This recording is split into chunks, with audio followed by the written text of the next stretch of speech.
Thank you very much to Jital and Alex for the invitation. And I think some of this talk actually touches on what Julian and Stavros have talked about. So for the past several years, I've been working on explanations in cell biology in particular, but many of the things translate to other fields as well. And basically, this talk is about causal explanations and problems that when we look at the practice of science, we can see plenty of evidence for.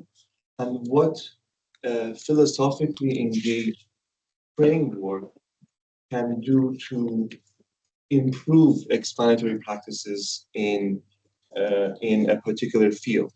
And philosophy of cell biology is thought of as a subset or a a discipline of philosophy of biology.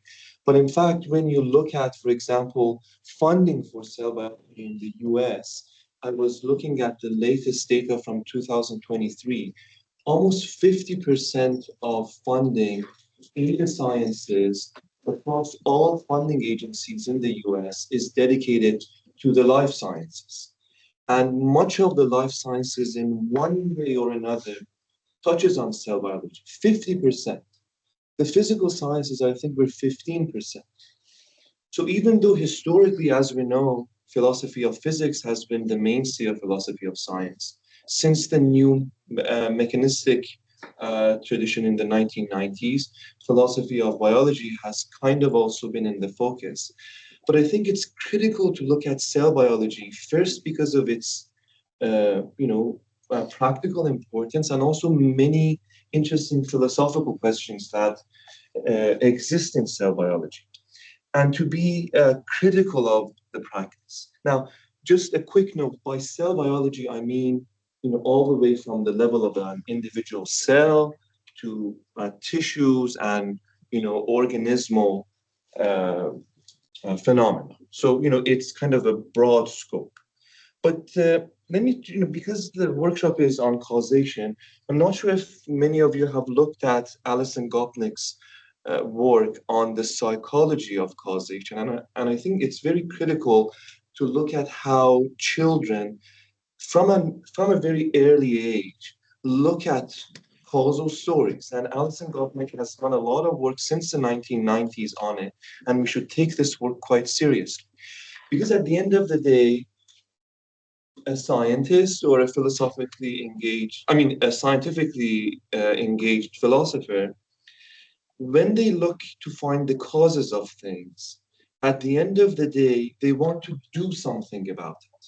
So knowing the cause of something in and of itself is important. But what do we want to do with it? Perhaps we want to find a therapy using that causative story. Or we want to use that understanding to maybe, you know, change something about that phenomenon. And what this recent review article says, and I think it's quite nice, is when we look at, as we saw from Julian's talk, when we look at causation, I mean, this goes back to Hume, we can introspect only so much into the notion of causation. There is a notion in philosophy, in certain areas of philosophy, that there is no limit to introspection. If we look deep enough, we can see deep enough.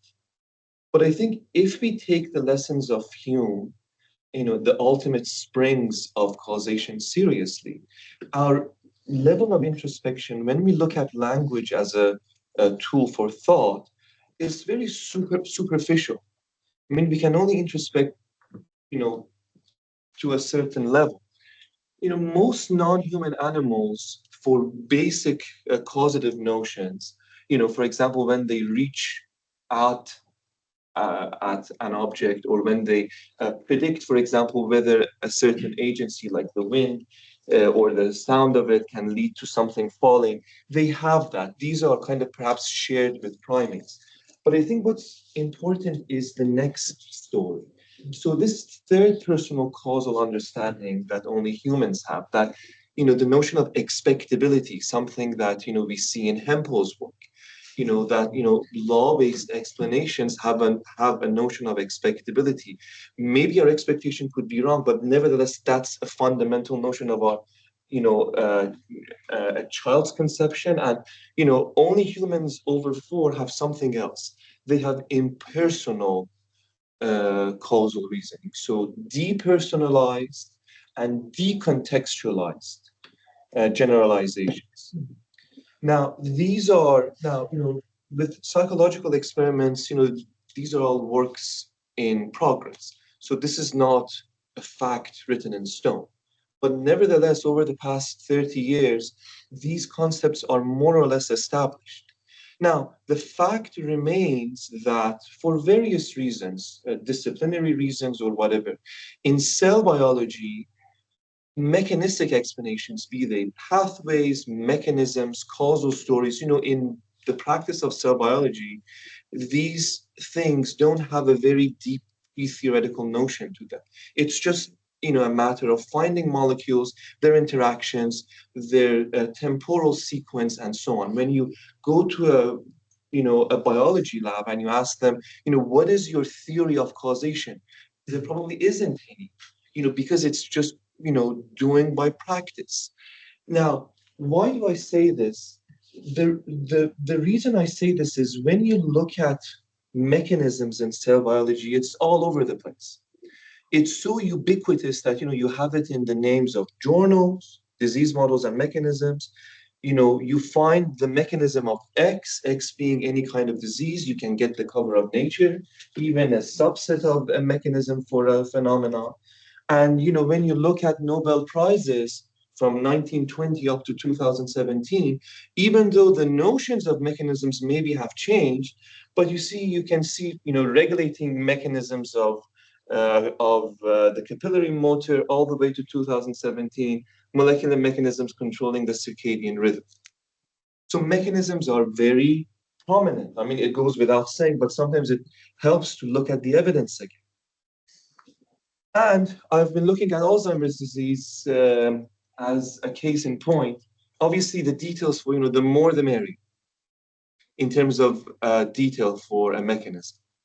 This is the mechanism for amyloid formation for Alzheimer's disease in 1989. Now look at the same mechanism from 2020, much fancier, much more detailed, many more molecules that you can do interventions on. There is, spatial, temporal, separation from neurotransmitter release, signaling through the plasma membrane, calcium signaling, and so on. So again, and this process can go on and on. In fact, there might not be an end to it. 20 years from now, when we look at the mechanism for Alzheimer's, it would be much more complex. Maybe we need an AI algorithm to set it, to kind of explain it to us. But I think, and I wouldn't have time to go through this, but let me just go back to this slide. 30 years of work on Alzheimer's disease, we now have 2 therapies that have been quite debated over the past 4 years. They kind of decrease the level of amyloid formation. Nonetheless, the course of disease is still going on. We haven't been able to, quote unquote, cure the disease. We may never be able to. We can maybe just control the symptoms. But nevertheless, this quest, this need to find the ultimate cause, to really find something that can stop the disease in its path, still continues. But how? There are notions of completeness of mechanisms. When is a mechanistic explanation more complete? So we need normative notions of completeness for mechanisms. Other than Craver, who has looked at normative completeness of explanations in neuroscience, there isn't much work on the completeness notion in the philosophy of mechanism. We need more work on normativity. But even if there is more work on normativity, I think this mechanistic framework in and of itself is missing something. And we can't propose to throw the whole thing out and propose something completely different. I mean, when we say a processual account, very good, but how does it relate to what's being done in practice? Otherwise, it wouldn't be taken seriously. We need something to augment the practice. If we propose something that would totally displace what's happening in practice, there is no traction. So we need mechanism plus X. We need something more. And I think the X is very clearly we need to bring laws back into the picture. When we explain a mechanism and I detail the mechanism of a pendulum clock. Philosophers might not like the pendulum clock, but to me, it's very critical. When we want to explain the mechanism of a pendulum clock, do we just explain the mechanism and say that's it? I mean, or then we would be ignoring from Newtonian mechanics up until now. Why does the pendulum move the way it does? We have to invoke laws of gravity. Why is it that motion in one cogwheel gets transferred to the anchor wheel? Because of principles of friction. We need mechanisms and laws. Where are the laws in cell biology? Who in the philosophy of biology is working on laws specific to cell biology? When we look at when we talk about laws in biology, we usually think of evolution. But evolutionary principles do not apply to single cell levels. They tell us the causal history of how we got the cell and its protein to where it is today. But if I want to explain the workings of this cell today, right now, I can't invoke laws of evolution because they have a population. Here we have an N of one. We need laws specific to an operative at the cellular level. And this is, I think, where philosophers of cell biology, the nascent field of cell biology, can make a huge contribution because mechanisms and laws go together in other disciplines.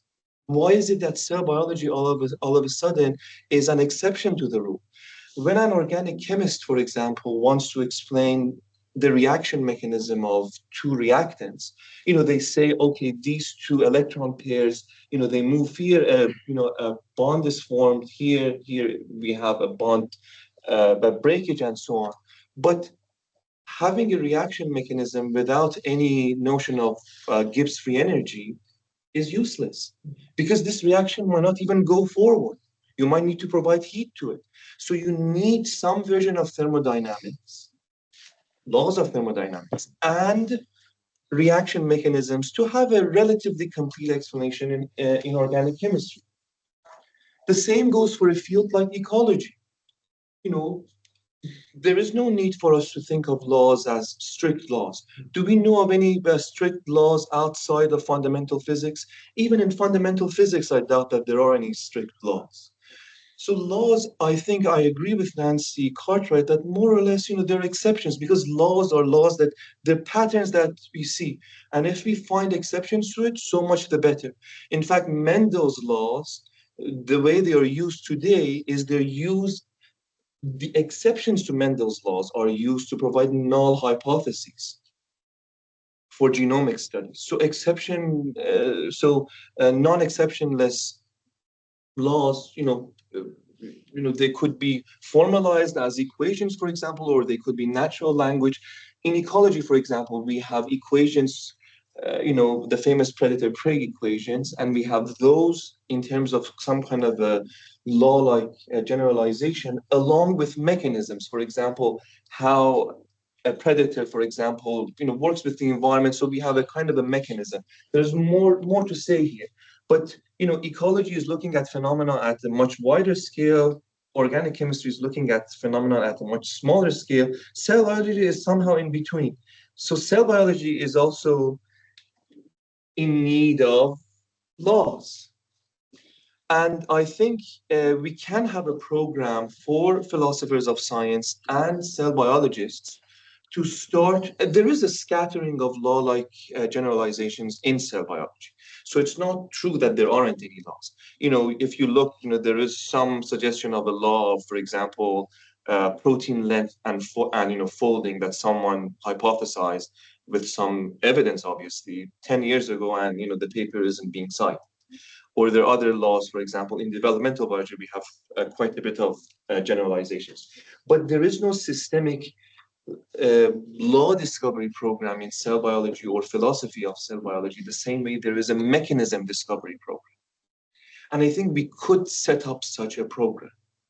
The way we could do it is we could basically say, look, there is no need to come up with an equation all of a sudden, because that would be very difficult. What we could do is you could just look at patterns that exist in existing biological data. And it doesn't need to be precise because we don't know the variables, we don't know the parameters, we don't know the relations. It's quite informal, natural language. And we might be able to call them principles. So principles that, for example, might have a broad scope because they're natural language general patterns. And once, let's say you have that, you start to verify it, you might be able to specify it for specific systems, formalize it, and have it more precise. So I've called this principles, and these are ceteris paribus laws, and there's more on it here. I won't have time to talk about it. But the whole point of this is that there is a way that we can encourage the discovery of law-like generalizations in cell biology. But okay, even if we do that, and here is an example of how this might work. You can have principal law pairs. So let me just give you one quick example that would fit this. Let me just give a non-biological example so that it's more palpable. Newton's second law of motion, it's a formalized law, so it's precise and its scope is relatively limited. It could be paired with the principle of least action. One of the founding principles of, you have the Lagrangian and so on. The principle of least action can, if you derive the right Lagrangian, can explain the movement of a pendulum. Why is it that a pendulum moves in a curve-like manner and not in a zigzag manner? Well, at every given point, that object, that point is trying to, for lack of a better phrase, minimize its action, and so it goes in a curve. And there are papers in physics that link the principle of least action to Newton's second law of motion. It's not like Newton's second law of motion is being derived from the principle. We shouldn't make that mistake. They are paired insofar as they can apply to the same phenomenon. It's not like Newton's second law of motion is somehow contained in the principle of least action. Now, you see, if, let's say, we didn't know of Newton's second laws of motion, let's say we go back 500 years, someone might come up with a very simple principle like this: minimization, simplicity. And maybe later on, if Newton hadn't lived and come up with his laws of motion, we might have eventually reached this point. And there are other examples of existing, the scattering of generalization that I mentioned, that again we can talk about, but for lack of time, I'm going to skip this. So let's say that we do have a law, that we have verified it, a ceteris paribus law. We can use it to see what we can expect of a particular mechanism. So you see, let me just see what slide comes after this. Actually, let me just look. So let's say you have a mechanism like this. A cell biologist is, they want to know the causes of things. So someone, if they ask them, what is the question that you're trying to answer? What is your guiding question? Is it a how question or is it a why question? Is it that a mechanism is answering the how question, the law is answering the why question? I think we shouldn't be that simplistic, because a why question can be rephrased with a how question. So we have to be more specific. A biologist is trying to answer, why is it that this phenomenon that they're explaining has arisen? So how is it that this phenomenon of, let's say, protein aggregation is coming about? But Why would they stop there? You can ask certain why questions. You can ask, why this and not that?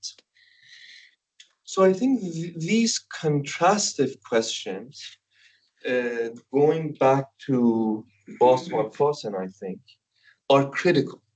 And that's a niche where laws and mechanisms can combine. So someone might say, okay, you have mechanisms and you have laws, and they're separate. But this mechanism plus X that I'm calling principled mechanism, the whole point of it is to combine these two. One way that they can be combined is that laws can help to answer contrastive why this and not that questions. And many of these questions are unknown and they're unasked in cell biology. Why is it, for example, that, uh, I talked about the stitching of time points when I was asking Julian a question. Um, from the time, let's say, that this initial part of the mechanism begins to the time when you have certain aggregations of proteins, let's say, takes 10 milliseconds. Well, why 10? Why not 1 nanosecond? So why this time regime and not some other time regime? Can we answer that mechanistically? I don't think so. Or if we can, the mechanistic explanation wouldn't be at the cell biological level. It might be a mechanistic explanation at the fundamental physical level, but we are no longer in cell biology. So, for example, you might think that this is the plasma membrane of the cell. Now, if we, let's say, zoom in on it, you would get a more detailed kind of picture like this. So the plasma membrane is a bilayer, and it's a lipid bilayer, and there's certain proteins that traverse the membrane. And this bilayer of the membrane isn't a homogeneous layer. There are different kinds of lipids. There's cholesterol on it. Certain parts of it are more malleable. They can deform easier. Certain parts of it are quite rigid. Let's say a philosophical biologist goes in and says, from the biophysical literature, it seems that the plasma membrane has inherent vibrations. So the plasma membrane, and this is a fact, the plasma membrane vibrates. It has very, very fast picosecond, 10 to the negative 12 second vibrations. And let's say, they look at more data and they say it seems that we can maybe come up with a hypothesized cell biological principle. Let's call it the principle of cellular synchrony. That somehow this vibration of the plasma membrane acts as a pacemaker for the cell. So it sets the time. You see, we have 5 talks today, and we have to look at our watches to pace ourselves for a period of 3.5 hours. The cell does a billion things every second. How can it not have a pacemaker? You have to go and test this. Interestingly, this question has never been asked in the cell biological literature. But just the fact that you're looking for generalizations in cell biology can, at the very minimum, lead to questions that have otherwise not been asked. Now, if there is such a pacemaker and you say that the principle of cell synchrony simply says that everything happening inside and outside the cell have to be synchronized to the vibrations of the cell membrane. If, let's say, in a cell or a neuron that is having protein aggregation and Alzheimer's is happening in that tissue, it might be that something is wrong with the plasma membrane. Its vibrations have either slowed down or have sped up. It's a nice hypothesis. We can go and test it, like everything else that's being tested. And it could answer, for example, that maybe if the vibrations are happening slower, rather than 10 milliseconds that it took the mechanism from A to Z, It might now take it 20 milliseconds. So things are slowing down. And just like on the streets when we have traffic, cars slow down, you might not reach your appointment on time. That's exactly the case. The cell needs everything to be on time. And you can have other kinds of law-like generalizations that are happening, numerous other why this and not that questions about the mechanism. So this is just one example of the principle of cellular synchrony that I have here. And you can have other law-like generalizations. I talk about it elsewhere. Generalizations having to do with a protein structure, with lipids, and so on. And just my last two slides. Let's say we have a hypothesized law. How can we start to test it? Well, we can start the same way we start with mechanisms, model them. This is a very sophisticated model of a mechanistic explanation of some aspect of cancer. Do you see how complicated it is? You have parts, activities, organization. These are the parts. You have interventions here, radiation treatment, therapies, and you have derivatives, for example, because each step might have rates and so on. So very sophisticated mathematical models. But when I look at this, even though I can have a mathematical equation, you know how there is this saying, seeing is believing? But there is a second part to this saying. Does anyone know what the second part is? Because the second part, I think, is more important than the first part. This was a saying by a British clergyman, I think. It says, seeing is believing, but feeling is the truth. I'm not sure why the second part of it is omitted. For me to be able to understand something as a model, I have to feel it. And mathematically modeling a nascent hypothesized law wouldn't do. And there is a way that we can feel how this is. One of the few existing and quite talked about laws that also applies to cell biology, it's not just for cell biology, is the allometric scaling laws. The scaling that there is a debate as to what some of you have followed this, whether the exponent is 3/4 or whether it's 2/3. I think the notion is right now that the exponent varies depending on the context from 2/3 to 1. But nonetheless, this is a paper in 1997 that tried to model allometric scaling laws using tree branching. And I can see this just visually, and I can understand it. And this model still is valid more than 20 years on.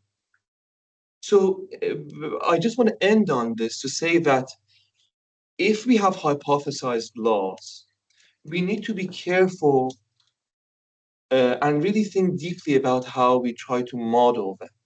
Mathematical modeling as starting points, I think, wouldn't do. We need something that we can see and we can feel, because it goes back to how toddlers see the world. We are grown-up toddlers, but many of the things in terms of how we see the world haven't changed from the time we were toddlers. So I think we should take causal psychology quite seriously when it comes to this. And I think that's it. Thank you very much.